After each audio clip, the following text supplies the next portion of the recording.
My childhood best friend secretly recorded conversations with my fiancé, then edited them together to make it look like he was cheating on me. When I confronted her and begged her to tell the truth, she smiled and whispered, "Why would I? He deserves someone better than you anyway." I walked away without another word. That was 3 years ago. Last week, her father called me, desperate and broken, asking if I knew where his daughter was sleeping at night. I was always the awkward one, and honestly, I wouldn't have changed it for anything.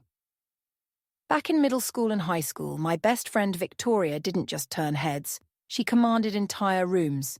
Everything about her seemed effortless.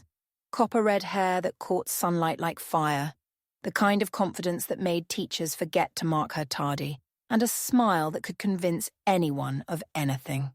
When Victoria and I would study together at the Seattle Public Library after school, guys would literally pretend to need help finding books just to talk to her. They'd stumble over their words, ask her about homework for classes she wasn't even in, and I'd just sit there, watching it all unfold like some kind of social experiment. My phone would buzz occasionally, mostly Mom reminding me about dentist appointments or group project notifications. Meanwhile, Victoria's phone never stopped. Texts, DMs on every platform, friend requests from people we'd never met. It was like watching someone live in a completely different reality. But here's the thing. I was genuinely happy for her. Not because she didn't sometimes make me feel invisible, because she definitely did. And not because she didn't occasionally remind me that I was the safe friend, the one who made her look better by comparison. Because she absolutely did that too. But I chose to be okay with it because if one of us had to be the overlooked friend, I'd rather it be me than her. See, Victoria had this fragility underneath all that sparkle. She needed constant validation, needed to be the prettiest person in every room, needed people to worship her just to feel okay about herself. I recognized it even back then. The way she'd check her reflection in every window we passed, the way her mood would crash if a post didn't get enough likes within the first hour, the way she'd literally cry if someone else got asked to homecoming before she did. I knew she was building her entire identity on something that wouldn't last forever, and that scared me for her. There was one thing that genuinely made me sad, though. I could see that Victoria was going to rely too heavily on her looks to get through life. She never developed real skills, never had to work hard for anything, never learned how to handle rejection or disappointment. The world just gave her things, and she expected that to last forever. When we graduated from Lincoln High School, the difference in our paths was stark. I had a 4.1 GPA and acceptance letters from 6 universities. Victoria barely graduated. And I mean barely. The only reason she got her diploma was because Mr. Henderson, the vice principal who was clearly going through some kind of midlife crisis, convinced the school board that her oral presentation skills made up for her failed written exams. It was uncomfortable to watch, but Victoria just laughed about it. "See," she'd said, "I told you I didn't need to study." I was surprised when she actually got a summer job. With the way the world bent over backwards for her, earning money seemed optional. But when I visited her at work, I understood. She'd been hired at this upscale boutique called Lumière in downtown Bellevue. The manager had taken one look at her and said she was exactly the aesthetic we're cultivating. She didn't have to do much, just stand around looking beautiful, occasionally hanging up clothes that customers had tried on. Meanwhile, I spent my summer doing data analysis at a small market research firm, staring at spreadsheets for 8 hours a day. Nobody was hiring me for my aesthetic. As the months went on after graduation, our conversations started feeling strained. She'd talk about influencers I'd never heard of like they were personal friends. I'd talk about college application essays and she'd zone out, checking her phone. We were drifting, and I think we both felt it, but neither of us wanted to admit it. Eventually, I made the hard decision to create some distance. It wasn't dramatic. No big fight, no tearful goodbye. I just stopped reaching out as much, stopped suggesting weekend plans, let her texts go unanswered for longer and longer. I started getting my Victoria updates through social media instead of actual conversations. And wow, did her social media tell a story. In just 8 months, she'd gone from 4,000 followers to 350,000. Her comment sections were absolute chaos. Thousands of men leaving thirsty comments, brands sliding into her DMs with sponsorship offers, other influencers desperately trying to collaborate with her for exposure. She was getting flown to events in Los Angeles and Miami, getting sent packages of expensive clothes and beauty products, attending exclusive parties with celebrities I'd actually heard of. But I could see through it. Most of her new friends were using her. They wanted to be in her photos so they could borrow some of her shine. They wanted her at their events so their own content would perform better. They wanted to be seen with her, not actually be with her. So even though we weren't close anymore, I made sure to leave genuine supportive comments on her posts. Not the how that flooded her comments, but real messages. Hope you're taking care of yourself with all this craziness. Or, remember to drink water between those champagne toasts. I'd send her care packages on her birthday. Her favorite snacks from that Korean market we used to walk to after school. Books I thought she'd like, though I doubted she read them. Candles in the lavender scent she loved. I wanted her to know that someone out there, me, loved her for who she actually was, not for what she could do for them. Not for her follower count, or her connections, or her perfectly curated aesthetic. Honestly, I thought that was the end of our story. I figured we'd just be one of those we grew apart situations. Maybe we'd reconnect at our 10-year reunion, have a nostalgic conversation about the old days, and then go back to our separate lives. I never imagined I'd see her again in any meaningful way until I was 31 years old. By the time I was 31, my life had fallen into place in ways I'd barely dared to dream about in high school. I was a senior financial analyst at a respected investment firm in downtown Seattle. I had my own condo with a view of Elliott Bay. Nothing fancy, but it was mine. And I had Marcus, my fiancé of 6 months, who loved me in this steady, unwavering way that still amazed me. Marcus was a software engineer, thoughtful and kind, with absolutely zero interest in social media beyond using it to follow space exploration accounts and cooking channels. He thought I was beautiful, not in spite of being the ugly friend, but because he genuinely saw me differently than I saw myself. When he proposed, he said, "I love that you're real, that what I see is what I get, that you don't need validation from strangers to know your worth." I cried for like 20 minutes. Anyway, something about hitting all these life milestones, the career, the home, the relationship, made me nostalgic for the past. Maybe it was hitting my 30s, or maybe it was finding old yearbooks while cleaning out my closet, but I found myself thinking about Victoria, wondering if she'd changed, wondering if maybe enough time had passed that we could be friends again, real friends, not the unequal dynamic we'd had before. I looked her up on social media. Her accounts were still active, but something felt off. The posts were less frequent. The engagement was way down. She'd post a selfie and get maybe 200 likes instead of the 20,000 she used to get. Her last brand partnership post was from 14 months ago. Still, I reached out, sent her a DM. "Hey, long time. I've been thinking about the old days lately. Want to grab coffee and catch up?" She responded within minutes. "OMG, yes, I miss you. Let's meet at Molly Moon's, our spot." Molly Moon's was this ice cream place we'd spent so much time at in high school, buying one scoop each and making it last for hours while we talked about everything and nothing. The nostalgia of it made me smile. The day we were supposed to meet, I arrived 5 minutes early, ordered my usual salted caramel in a cup, sat at our old favorite table by the window, and waited. Victoria showed up 25 minutes late, and when she walked in, I had to work hard to keep my expression neutral. She looked rough. Her signature copper hair was dull and clearly hadn't been professionally coloured in months. Dark roots showed at least 3 inches. Her face had that overly tight quality of too much filler done by someone who wasn't very skilled at it. She was wearing clothes that were clearly designer once upon a time, but were now wrinkled and looked like they'd been slept in. Her makeup was heavy, almost mask-like, trying to cover skin that looked exhausted underneath. "Oh my God, you look exactly the same!" she shrieked, hugging me with an intensity that felt performative. "How do you still look like you're in college?" "Thanks," I said carefully. You look good too." We got through the uncomfortable small talk, the high-pitched, "How are you?" and "What have you been up to?" that felt like we were strangers instead of people who'd once known everything about each other. Then I decided to get to the real reason I'd reached out. Well, one of the real reasons. "So, are you working anywhere right now?" I asked casually, stirring my ice cream. "Oh, well, you know." She waved her hand vaguely. "I'm in between opportunities right now. The influencer market is so oversaturated these days, you know. Everyone and their mom thinks they can do what I do. I'm just waiting for the right brand partnership, something that aligns with my values and aesthetic." I smiled.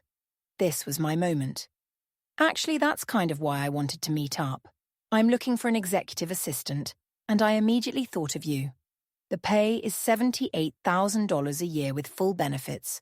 Health, dental, 401k matching, the works. You'd need to start within the next couple weeks, but... Wait, what?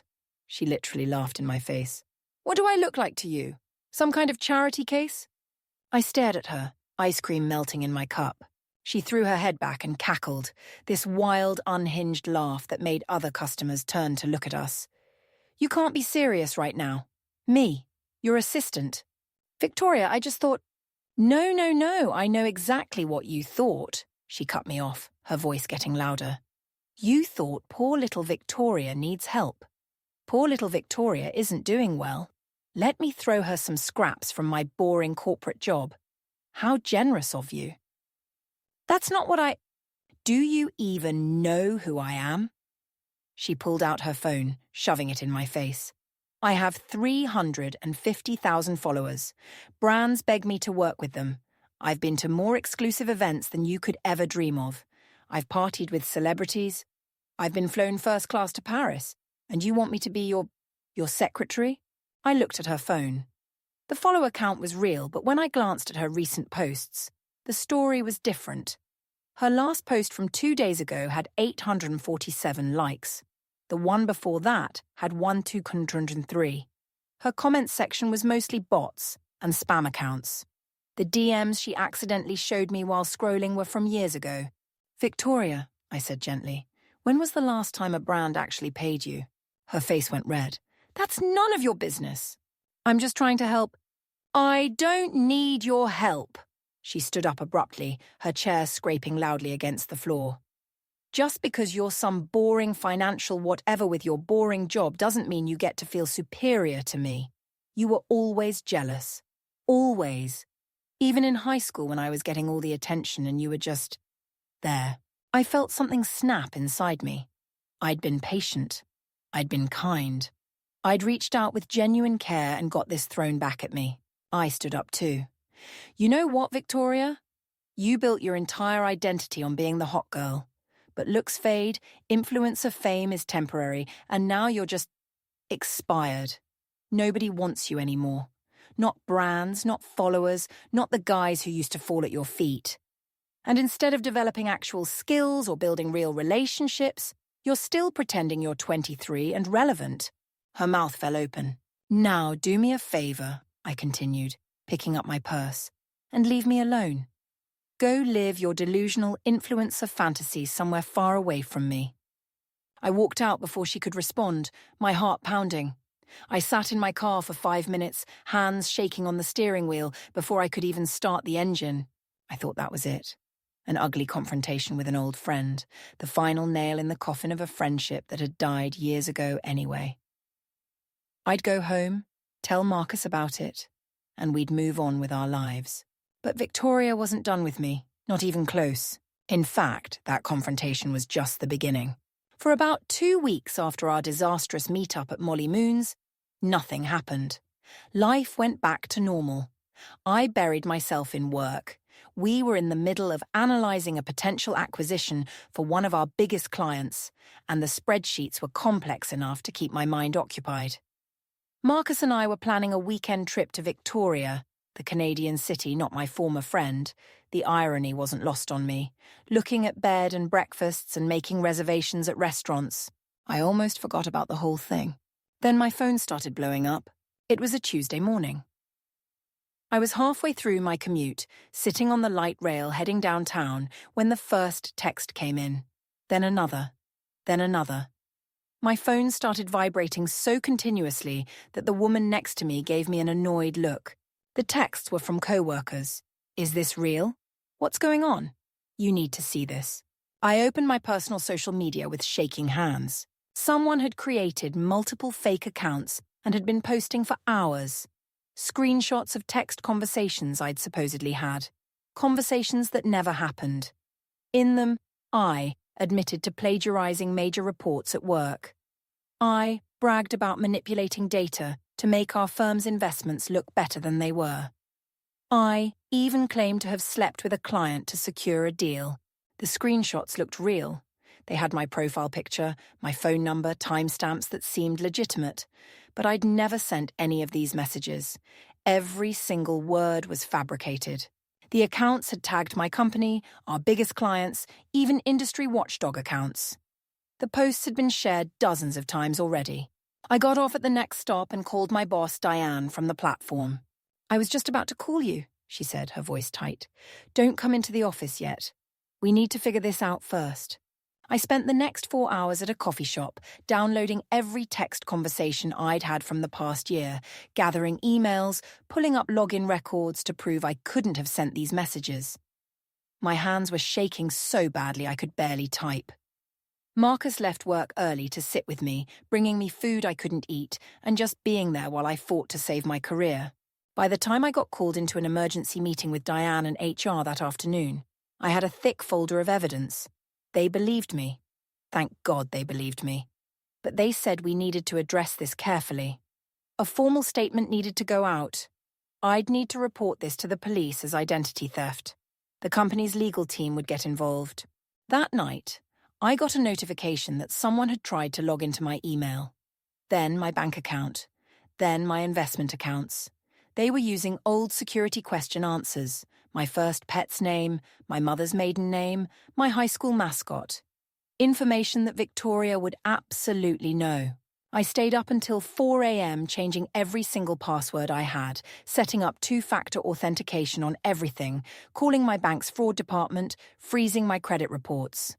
Marcus helped, making lists and double-checking accounts while I worked through them methodically. By the time we finished, the sun was starting to come up and I had to get ready for work.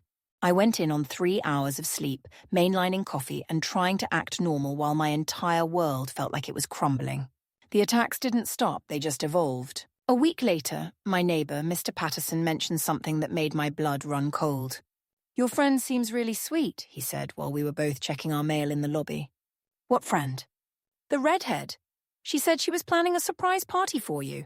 Asked me what time you usually come home, whether your boyfriend stays over, that kind of thing. I told her Tuesdays and Thursdays you're usually home by 6:30, and your guy is here most nights. Hope I didn't ruin the surprise. I felt sick. Mr. Patterson, I don't have any friends planning a surprise party. That person is harassing me. He looked confused. But she seemed so nice. She even brought me some cookies last week. I tried to explain, but he just patted my shoulder. You young people and your drama, he chuckled, walking away. Victoria had been in my building, talking to my neighbors, learning my schedule, building a map of my life. The notes started showing up the next day, little pieces of paper folded and slipped under my door. At first, they seemed almost innocent. I like your green jacket, the one with the silver buttons. You look tired this morning. Are you sleeping okay? Marcus stayed over last night. Must be nice to have someone. But then they got more specific. Thai food from Baitong 3 times this week. Someone's not cooking much lately. Your mom called you at 7:15 p.m. You talked for 42 minutes. You came home at 11:30 p.m. on Friday, late night at the office, or were you somewhere else? She was watching me. Constantly. I had no idea from where. Maybe from a car on the street, maybe from somewhere in the building, maybe she'd somehow hacked my phone. The not knowing was almost worse than the watching itself. I installed a doorbell camera that weekend. Marcus helped me set it up, making sure it had cloud storage so the footage couldn't be physically stolen. We checked it obsessively, and sure enough, 3 days later we caught her on video. 3:17 a.m., Victoria slipped a note under my door. She looked directly at the camera, smiled and waved before walking away. I downloaded the video and went to the police the next morning, filed a report, showed them everything, the fake posts, the attempted account access, the notes, the video footage. The officer was sympathetic, but not hopeful. Since she hasn't directly threatened you, and she hasn't technically broken any laws yet, the fake posts are hard to prove came from her, the notes aren't threatening, and she hasn't been told to stay away yet. There's not much we can do except document this. You might want to consider a restraining order, but you'll need more evidence of direct harassment. She's literally stalking me. I believe you, he said. But the law requires proof that she's caused you reasonable fear of harm. These notes, while creepy, don't threaten harm. The video shows her delivering what could be argued as mail to someone in the building. You need something more concrete. I left the police station feeling helpless and angry. The system was designed to protect victims after something terrible happened, not before. That night, Marcus got a message on his business page. Someone named Emily Rodriguez wanted to hire him for a website redesign. She said she'd been referred by a mutual friend. The budget she quoted was 3 times his usual rate. The project sounded legitimate. A wellness startup that needed a full brand refresh. Marcus almost ignored it because it seemed too good to be true, but the money was hard to turn down, especially with all the stress we'd been under. We'd been talking about using his next big paycheck to finally book a real vacation, somewhere far away where we could decompress. They arranged to meet at a cafe downtown on Thursday afternoon. Marcus brought his laptop and a notebook, ready to talk through the project scope. I found out what really happened when Marcus came home 3 hours later, his face pale and his hands shaking. She recorded the whole thing, he said, showing me his phone. Victoria had sent videos to my personal email from a temporary account that was already deleted. In the clips, you could hear Marcus saying things like, "You look amazing," and "I'd love to work with you more," and "We should definitely meet again." But Marcus had also recorded the meeting on his phone, something he always did for business meetings to reference later. When we watched his version, the context was completely different. She'd asked him, "How do I look? Professional enough for business?" And he'd said, "You look amazing," in that polite way you do with clients. When discussing future project phases, he'd said, "I'd love to work with you more on the back-end development." When she'd asked about scheduling, he'd said, "We should definitely meet again next week to review the mock-ups." She'd taken pieces of a professional conversation and cut them together to sound like flirting. And in the background of her version, you could hear her giggling, that same unhinged laugh from Molly Moon's. "This is insane," Marcus said. I left after 15 minutes because she kept trying to touch my arm and sit closer. I told her I was engaged and not interested. She got mad and left. But if anyone only sees her version. We sat on the couch together watching both videos on repeat, trying to figure out what to do. The manipulation was obvious, Sasdis. Part 2. Escalation and Fighting Back. The edited videos were just the beginning of Victoria's coordinated attack on everything I'd built. 3 days after the setup with Marcus, I received a certified letter from the Washington State Department of Financial Institutions. My stomach dropped before I even opened it. Someone had filed a formal complaint against me, alleging that I'd been embezzling from client accounts, manipulating investment data, and operating under the influence of alcohol at work. The complaint was anonymous, but it triggered an automatic investigation. Every transaction I'd made over the past 3 years would be audited. Every report I'd written would be scrutinized. Every client interaction would be reviewed. I had to hire my own attorney, a woman named Rachel Chen who specialized in professional misconduct defense. Her retainer alone was $15,000, money I'd been saving for the down payment on a house for Marcus and me. The investigation could take months. Even though I was innocent, even though I had nothing to hide, the cloud of suspicion was devastating. Some colleagues started treating me differently. Nothing overt, just distance. Conversations that would stop when I walked into the break room. Sideways glances during meetings. The subtle shift of people protecting themselves from potential association with scandal. Diane continued to support me publicly, but I could see the strain in her face during our one-on-ones. The firm's reputation was at stake.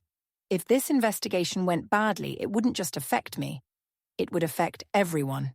While I dealt with that nightmare, Victoria moved on to a more insidious attack, rewriting our history. She created a private group chat on an old social media platform we'd all used in high school, ostensibly to plan our 13-year reunion. About 40 people from our graduating class joined, excited about reconnecting. Victoria was in there every day, posting throwback photos, sharing memories, being the social butterfly she'd always been. Then slowly, carefully, she started dropping hints. Remember when we did the senior trip to Ocean Shores? That was so fun, except for the drama with you-know-who.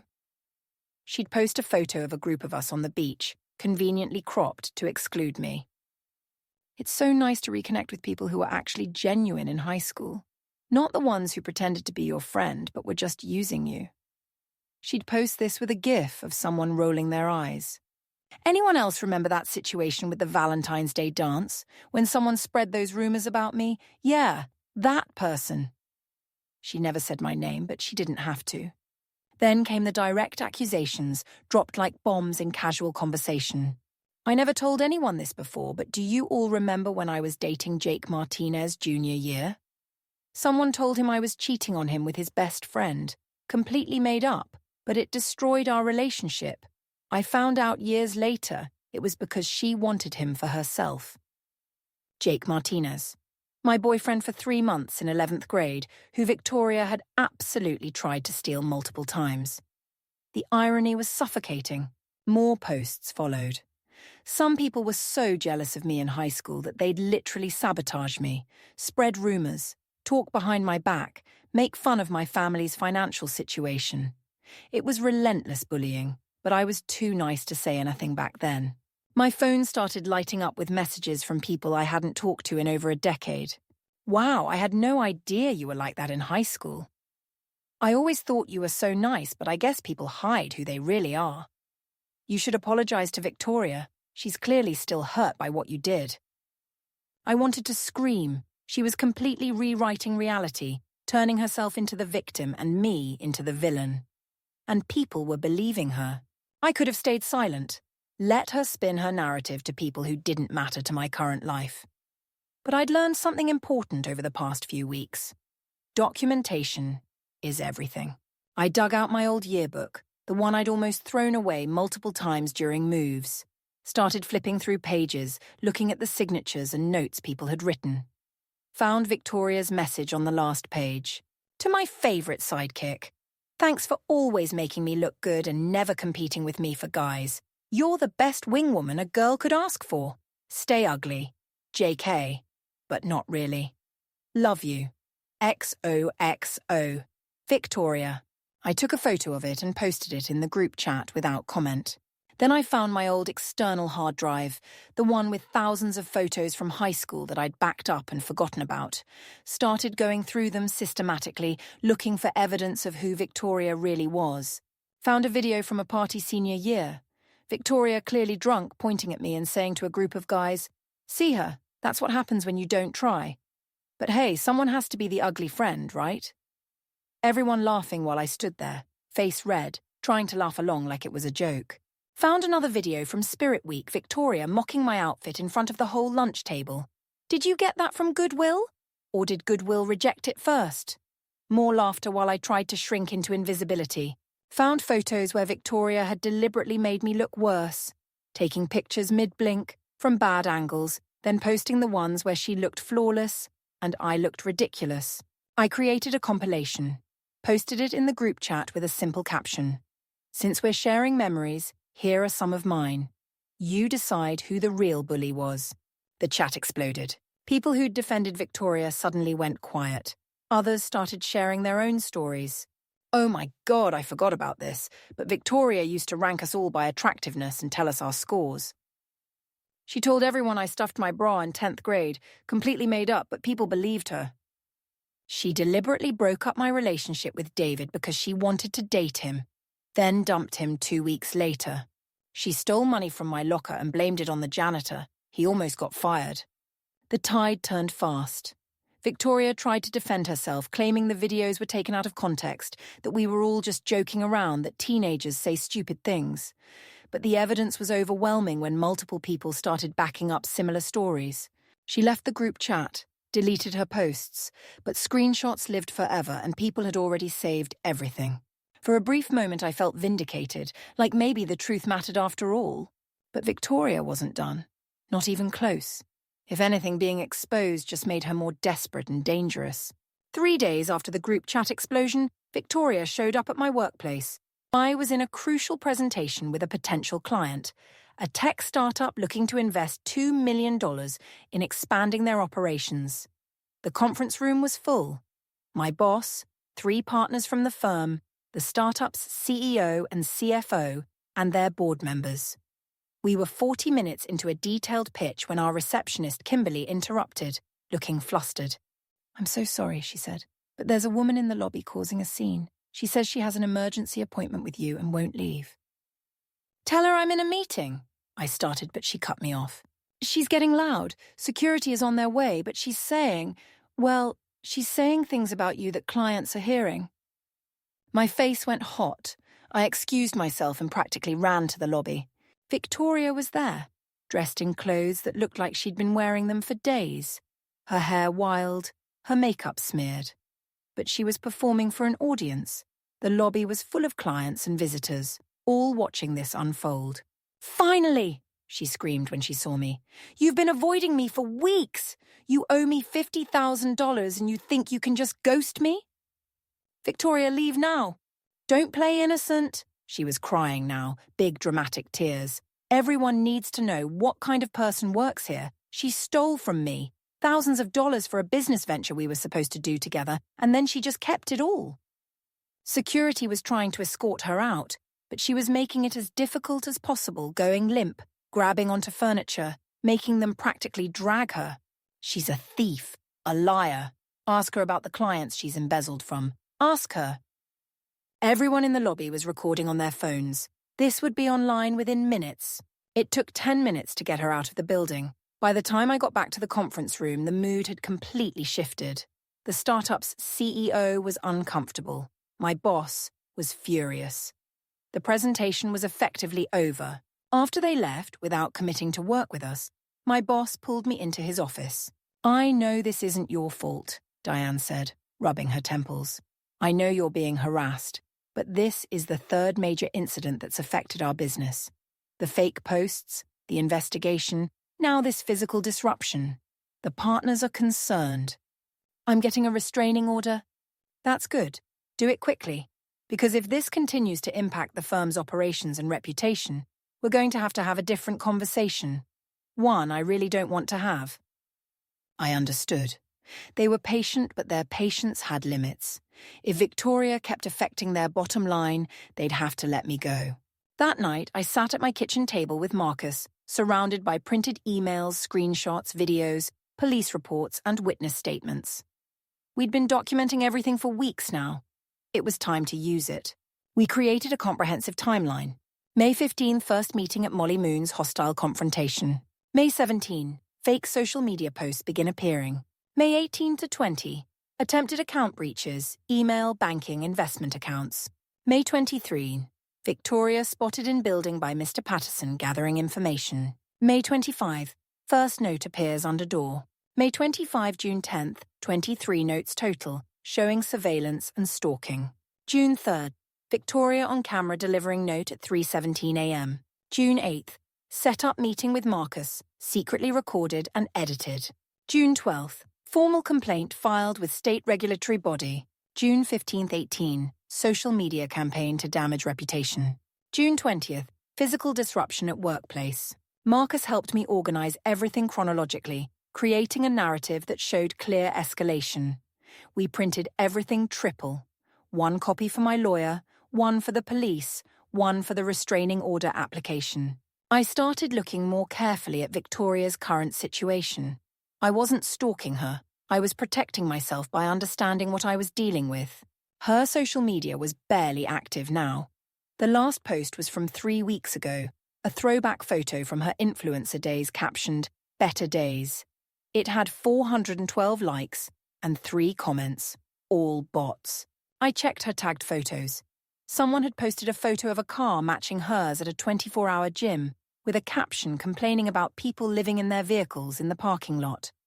Another person had posted about seeing someone who looked like Victoria sleeping in their car near Green Lake. She was homeless, living in her car, using gym memberships for showers. Part of me felt bad. A tiny part. But mostly I just felt tired. Tired of being victimized by someone who refused to take responsibility for her own life choices. Tired of her making me feel guilty for her consequences. This had to end. Rachel, my attorney, helped me prepare the restraining order application. We had to prove that Victoria posed a credible threat and had engaged in a pattern of harassment that caused me reasonable fear. The evidence was overwhelming. Digital harassment, fake posts, attempted account access. Stalking, notes under door, surveillance, interactions with neighbors. Workplace disruption, showing up and causing scenes. Attempted relationship sabotage set up with Marcus. Defamation, false claims about embezzlement, theft, etc. The court date was set for July 18th, 3 weeks away. Victoria would be served with papers and have a chance to respond. Meanwhile, she continued her campaign. New tactics, same goal, destroy my life. First came the delivery chaos. I started getting food delivered that I didn't order.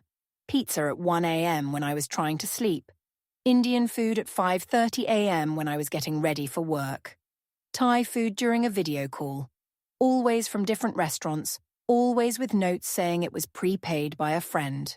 The delivery drivers would get angry when I refused the food, saying I was trying to scam them. One driver threatened to report me to his platform.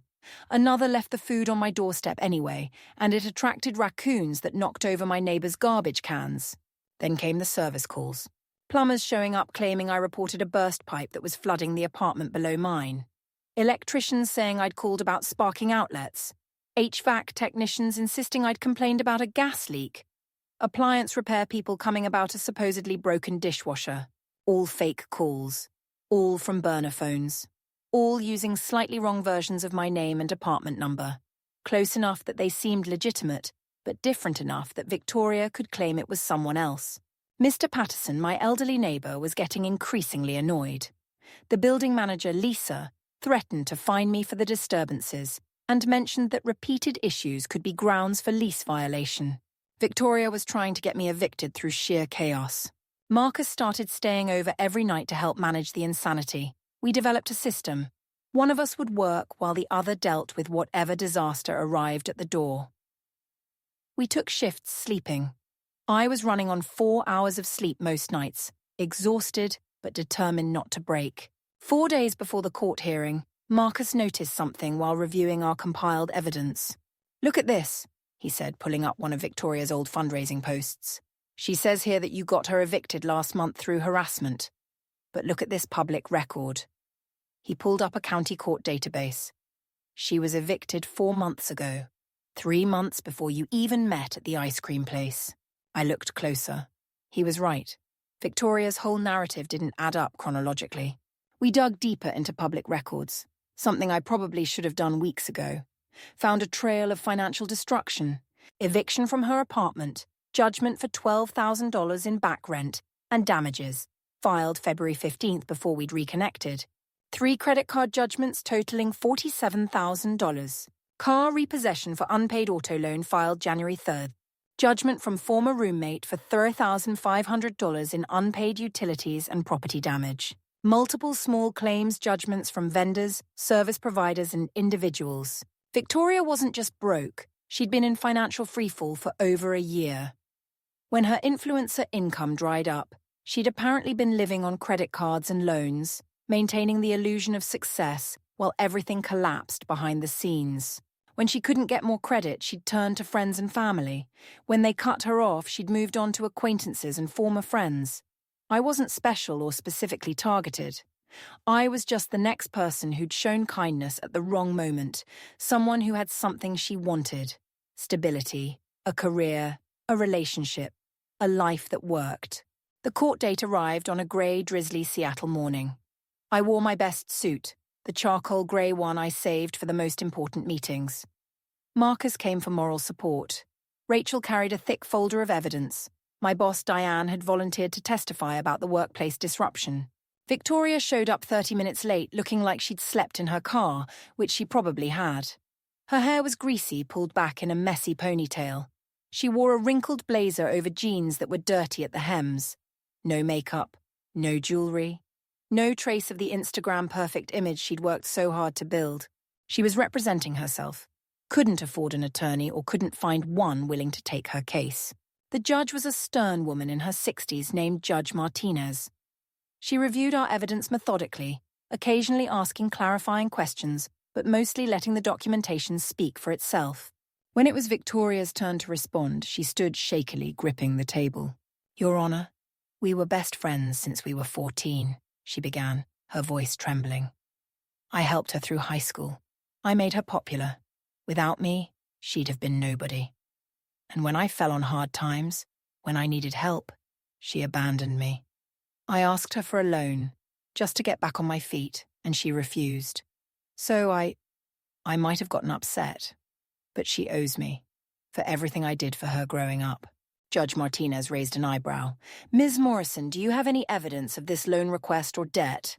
Victoria fumbled through her bag, pulling out printed screenshots. "Here, look, she offered me a job out of pity. That was so insulting. She knew I was an influencer, that I had a career." "Ms. Morrison," the judge interrupted, "a job offer is not a debt, and based on the employment records submitted by Ms. Parker's attorney, the position offered was for $78,000 annually with benefits. That's hardly insulting. But she called me expired goods. She said nobody wanted me. That comment appears to have been made during a private conversation, after you allegedly insulted her appearance multiple times and threatened her relationship. Ms. Morrison, the court is concerned with your actions following that conversation. The stalking, the false reports, the workplace disruption. Can you explain these behaviors?" Victoria's face crumbled. She started crying. Real tears this time, not the performative ones from the lobby scene. I had nothing. I lost everything. My apartment, my car, my followers stopped caring, brands stopped calling. Nobody wanted to be my friend anymore. And she had everything. A career, a fiancé, a nice place. It wasn't fair. We started in the same place. We went to the same school. Why did she get to have the perfect life while mine fell apart? "Ms. Morrison," Judge Martinez said firmly, "your personal difficulties do not justify harassment. They don't excuse stalking, defamation, or any of the behaviors documented here." Victoria got more desperate. "She's lying about all of it. She's just trying to make herself look like a victim. She's always been jealous of me, always, even in high school." Rachel calmly presented the videos and photos Victoria had taken herself, the doorbell camera footage, the edited video of Marcus, the fake social media posts that had been traced back to IP addresses at locations where Victoria had been known to be. The evidence was irrefutable. Judge Martinez granted the restraining order with strict conditions. 3 years of absolutely no contact, direct or indirect. 1,000 feet distance from my home, workplace, and any location where I regularly go. No social media contact or posts about me, even indirect. No third-party contact, having someone else contact me on her behalf. Any violation would result in immediate arrest and criminal charges. Victoria lost it, completely unraveled. "This is bullshit. You're ruining my life. I'll make sure everyone knows what you did. You can't do this to me. Security moved toward her. She turned directly to me, her face twisted with rage. "You owe me half of everything you have. I made you. You were nothing. You should be grateful I even talked to you in high school. Ugly girls like you don't deserve..." Judge Martinez's gavel came down hard. "Ms. Morrison, you are in contempt of court. In addition to the restraining order, I'm adding criminal harassment charges. You will undergo a mandatory psychiatric evaluation. Your court date for the criminal charges is set for August 15th. Victoria was still screaming as security escorted her out. Something about deserving better, about how everyone was against her, about how the truth would come out eventually. My hands were shaking as we left the courthouse. Marcus held me while I tried to process what had just happened. Diane told me to take the rest of the week off to rest and recover. Rachel said the criminal charges would likely result in probation and mandatory therapy. "Maybe this will finally get her the help she needs," Rachel said. I wanted to believe that. But I'd learned enough about Victoria to know that help only works when someone wants it. And Victoria didn't think she needed help. She thought she needed revenge. The first 2 weeks after the restraining order were blissfully quiet. No notes under my door, No mysterious deliveries, no service calls, no social media attacks. Just silence. Beautiful, peaceful silence. I could breathe again. Work went back to normal, and I threw myself into projects with the kind of energy I hadn't felt in months. The state investigation into the fake complaints had concluded in my favor. They'd found no evidence of wrongdoing, and the complaint had been officially dismissed with a note in the file that it was malicious in nature. Diane pulled me into her office to tell me that the partners had been impressed with how I'd handled everything, and there was a promotion in my near future. You maintained incredible professionalism under circumstances that would have destroyed most people, she said. The firm values that kind of resilience. Marcus's business was recovering too. The fake reviews had been removed from most platforms after he'd provided evidence of Victoria's harassment. His genuine clients had rallied, posting positive reviews to counteract the damage. He'd even landed a new client, a sustainable fashion startup, who'd specifically mentioned being impressed by how professionally he'd handled the situation. We started looking at houses together, real houses with yards and guest rooms and space for the life we wanted to build. We'd drive around neighborhoods on weekends, pointing out ones we liked, imagining ourselves living there. It felt like we could finally move forward without constantly looking over our shoulders. I heard occasional updates through an unexpected source, Victoria's mom, Patricia. Patricia had tracked me down through Facebook and sent me a long, heartbreaking message apologizing for her daughter's behavior. She explained that Victoria had been diagnosed with narcissistic personality disorder and borderline personality disorder during the court-ordered evaluation. The psychologist had recommended intensive therapy, anger management, and possibly medication. Victoria had been convicted of criminal harassment and cyberstalking. The judge gave her 2.5 years of probation with strict conditions. Mandatory therapy 3 times per week. Anger management classes every Saturday. 200 hours of community service. Restitution for my legal fees, 23,000 £. Regular check-ins with a probation officer. Random drug testing, though drugs didn't seem to be Victoria's issue.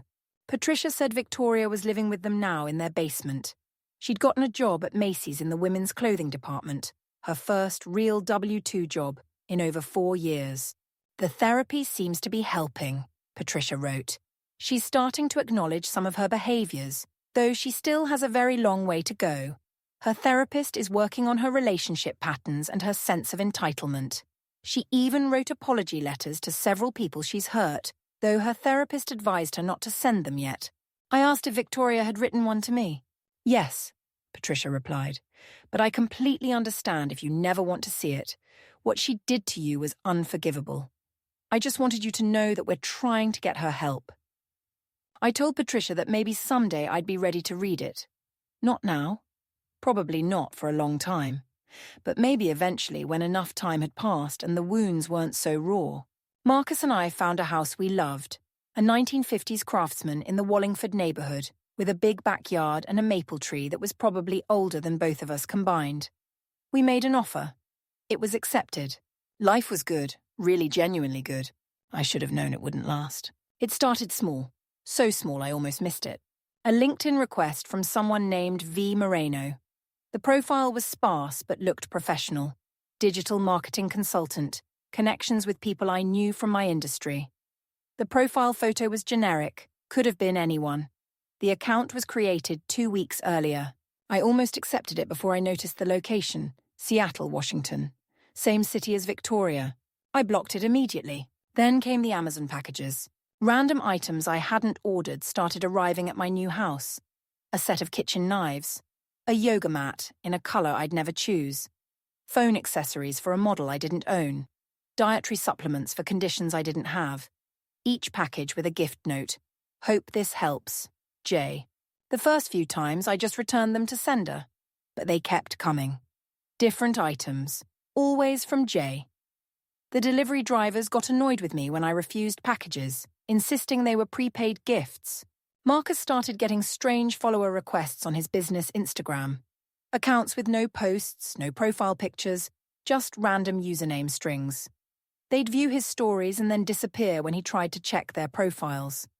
One account sent a DM asking about his design services, using language that felt eerily familiar to Victoria's cadence.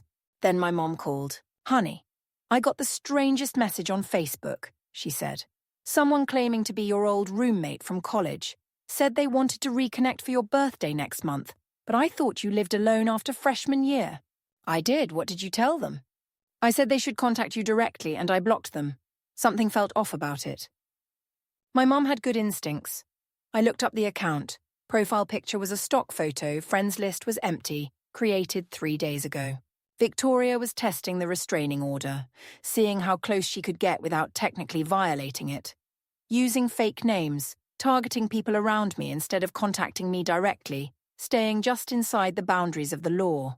It was exhausting, but I documented everything. Screenshots, package receipts, copies of the fake profiles. I sent it all to Rachel, my attorney. "It's borderline," Rachel said when we spoke on the phone. "The LinkedIn profile and packages to your old address aren't direct contact. The fake Facebook account contacted your mother, not you. None of this definitively proves it's her, and none of it is a clear violation of the order. But keep documenting. If she slips up, we'll have her." So I documented, and waited, and tried to live my life. 3 months passed with this low-level harassment. Always subtle, always deniable, always just enough to let me know she was still out there, still thinking about me, still looking for cracks in the armor. Then Patricia called with news that made my stomach drop. "Victoria stopped going to therapy," she said, her voice shaking. "She missed 4 sessions in a row. Her probation officer is looking for her. She cleared out her room 2 nights ago, took her clothes, her laptop, and disappeared. We have no idea where she is." I felt cold all over. "Did you call the police?" "Yes, they issued a warrant for violating probation. But they have to find her first." Patricia started crying. "I'm so sorry. I thought we were making progress. I thought she was getting better, but she stopped taking it seriously after the first month. Started missing sessions, lying to her probation officer about completing community service hours. This was inevitable. I hoped. I called Rachel immediately. She advised me to vary my routines, be extra careful, maybe stay with friends for a few days. The probation violation meant Victoria could be arrested on sight, but only if someone found her. Someone who's violated probation and has nothing left to lose can be very dangerous, Rachel warned. Take this seriously. I took a week off work, telling Diane I had a family emergency. Marcus and I packed bags and went to stay with his sister, Emma, who lived across Lake Washington in Bellevue. I worked remotely, checking in with neighbors and our building's security daily. Everyone was on alert. The house we'd just bought sat empty, which made me sick. We'd been there for only 3 weeks before having to run. It felt like Victoria was stealing even this new chapter from us. Days passed with no sign of her. I started to relax slightly, thinking maybe she'd actually left Seattle. Maybe she'd gone to California or Oregon or anywhere else. Then Emma mentioned something that shattered that brief hope. "Some woman was asking about you two at that cafe down the street," she said over dinner one night. "Said she was an old friend trying to surprise you. The barista, thankfully, didn't give out any information. Just said she hadn't seen anyone fitting your description. But it means—" "She knows we're here," Marcus finished. "We packed up immediately. Didn't even finish dinner. Went to a hotel downtown, one of those big corporate chains with keycard access for everything, 24-hour security, cameras everywhere. I felt like a character in a thriller movie, except this was my actual life. That night, I couldn't sleep. Every sound in the hallway made me jump. Every notification on my phone made my heart race. Marcus held me, but even his presence couldn't shake the feeling that something terrible was about to happen. At 2:47 a.m., my phone buzzed. Motion detected at front door. I opened our home security app with trembling fingers, Marcus leaning over my shoulder to see. There she was. Victoria stood on our front porch looking haggard and wild. Her hair was matted, her clothes were filthy, and she was carrying a backpack that looked stuffed full of something. She tried several keys in our lock, keys she shouldn't have. Where had she gotten them? Then I remembered. During one of her visits to Mrs. Chen, Mr. Patterson in our building, she could have easily made copies of common area keys or found a way to get a spare cut. We'd changed our locks after the restraining order, but she was trying anyway. I called 911 immediately. "There's someone trying to break into my house. I have a restraining order against her. She's violating probation. Please send officers right away. The dispatcher took our address, confirmed units were being dispatched, and stayed on the line with me. Marcus called building security to keep watch until police arrived. We watched on the camera feed as Victoria got increasingly frustrated. She kicked the door, threw her body against it. Then she reached into her backpack and pulled out something that made my blood run cold. A crowbar. She was going to break down the door. Oh my God, Marcus breathed. What if we'd been home? Police arrived within 6 minutes. 3 cars, lights flashing. They approached carefully, calling out to Victoria to drop the crowbar and put her hands up. She saw them and ran, or tried to, but there was nowhere to go. Officers had already positioned themselves at both exits from the porch. She was surrounded. They arrested her, hands cuffed behind her back, reading her rights while she screamed about how this was unfair, how I'd ruined her life, how she just wanted to talk. She was still screaming as they put her in the patrol car. The next morning, Rachel called with updates that made the situation even more chilling. Victoria hadn't just been carrying a crowbar. When police searched her backpack, they found printed photos of Marcus and me from social media, some going back years, many with our faces scratched out or burned. A notebook filled with details about our daily routines, where we worked, what time we left the house, where we ate dinner on specific days of the week, what gym Marcus went to, a bottle of gasoline and matches, zip ties and duct tape, a knife, our old address, our new address, Emma's address, my parents' address, Marcus's business address, all mapped out with notes about security and best access points. She was planning something, Rachel said, her voice grave. The prosecutor is taking this very seriously. The combination of the restraining order violation, the probation violation, and the items she was carrying. They're arguing this was premeditated intent to cause harm. Victoria was held without bail pending trial. Her public defender tried to argue she needed psychiatric treatment, not jail, that she wasn't thinking clearly, that her mental health issues made her not responsible for her actions. But Judge Martinez had seen enough. The pattern of escalation was clear. The violation of probation showed she couldn't be trusted to follow court orders.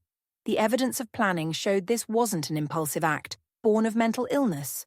It was calculated stalking with potentially deadly intent. She was deemed a significant threat to public safety. No bail, no release pending trial. During the pre-trial motions, more victims came forward. People I'd never heard of. People Victoria had burned in various ways over the years. There was Maya, who'd hired Victoria as a social media manager for her small business. Victoria had lasted 3 weeks before getting fired for stealing client data and trying to extort money by threatening to post fake negative reviews. There was Brandon, who'd dated Victoria for 2 months. She drained his checking account by stealing his debit card information, maxed out a credit card she'd opened in his name without permission, and then stalked him for 8 months after he broke up with her. There was Amanda, Victoria's former manager from the boutique where she'd worked in high school.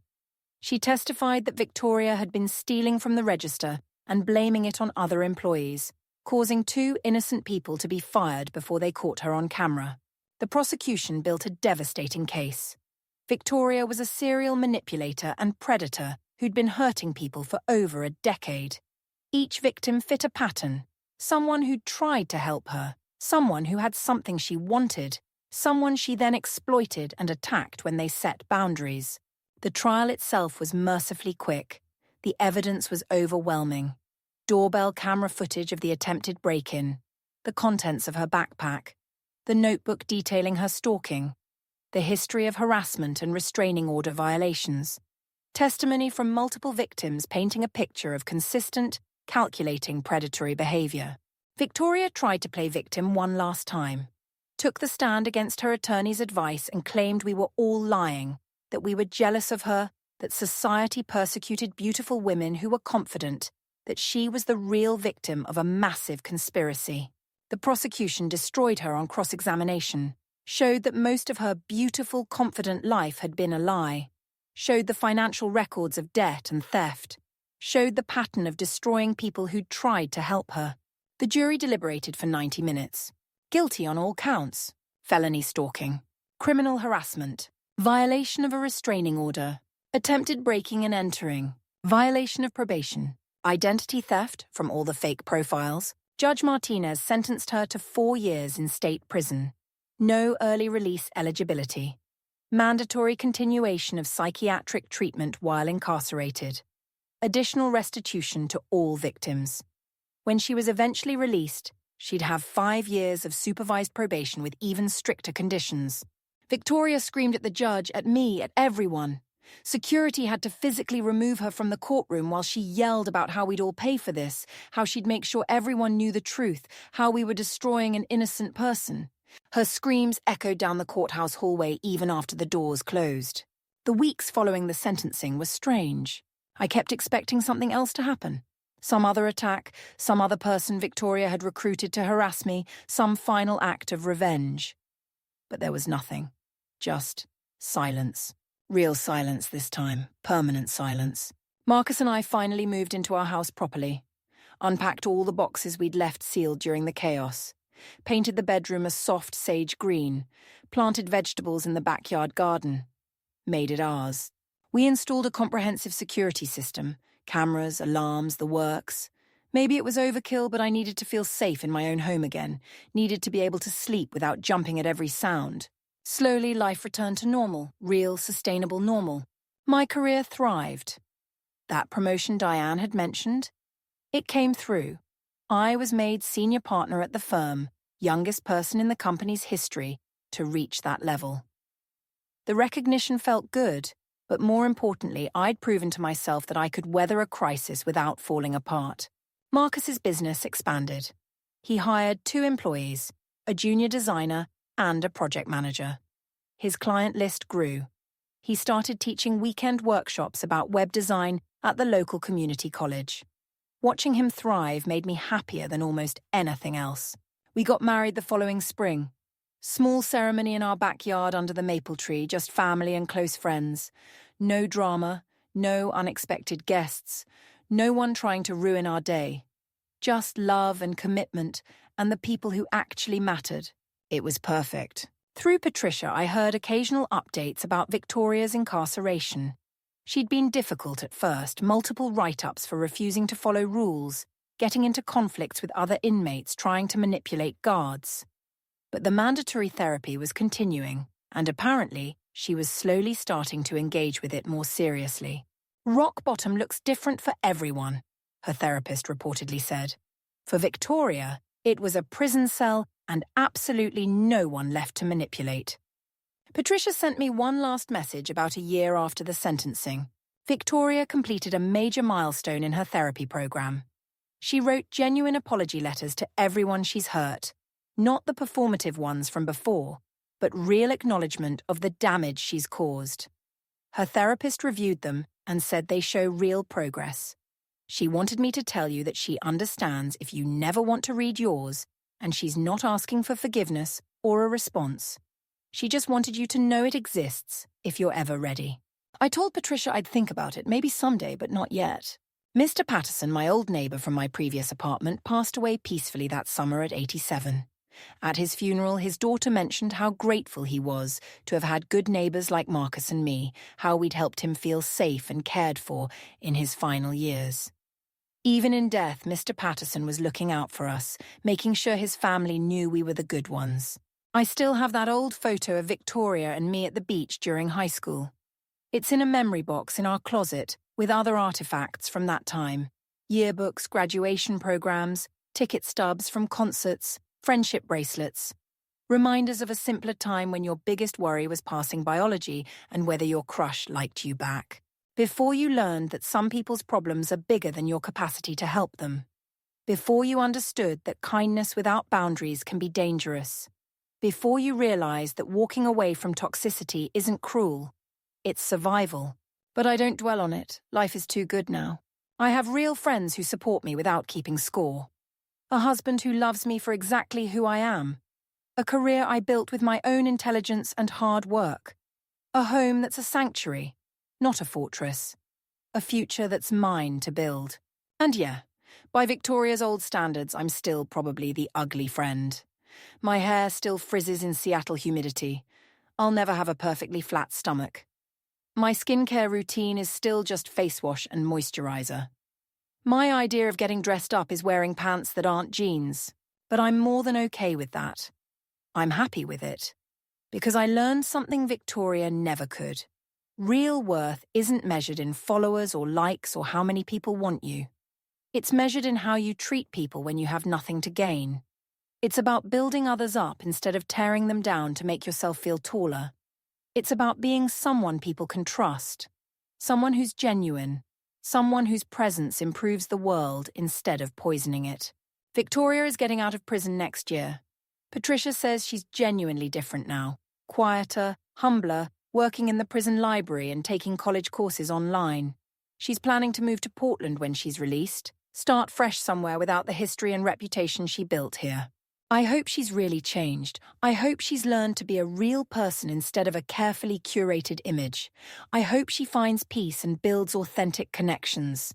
But I also hope I never see her again. Some bridges aren't meant to be rebuilt.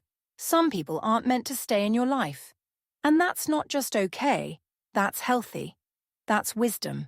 That's knowing your own worth and protecting your own peace. That's freedom.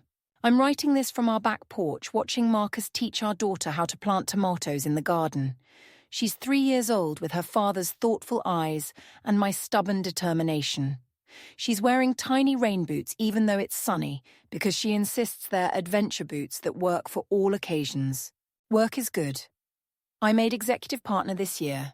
Marcus's design agency now has 6 employees and clients across the country. We're talking about maybe having another kid. Life is beautifully, wonderfully ordinary. I got a letter in the mail last week, handwritten, postmarked from Portland. I knew who it was from before I opened it. Victoria had written, "I don't expect you to read this. I don't expect forgiveness. I just needed you to know that I understand now what I did to you and to so many others. I was a monster. I blamed everyone else for my problems, never taking responsibility for my own choices. I saw people as either resources to exploit or threats to eliminate. I measured my worth in validation from strangers and couldn't handle when that dried up.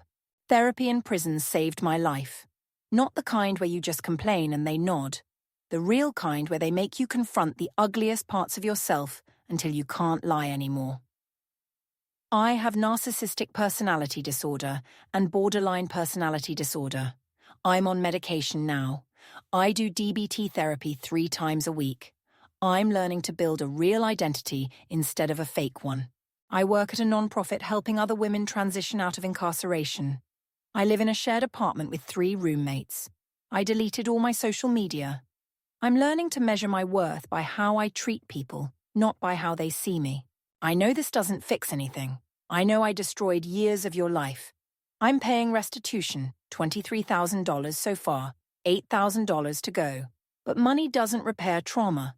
Nothing I say can undo what I did. I just wanted you to know that you were right.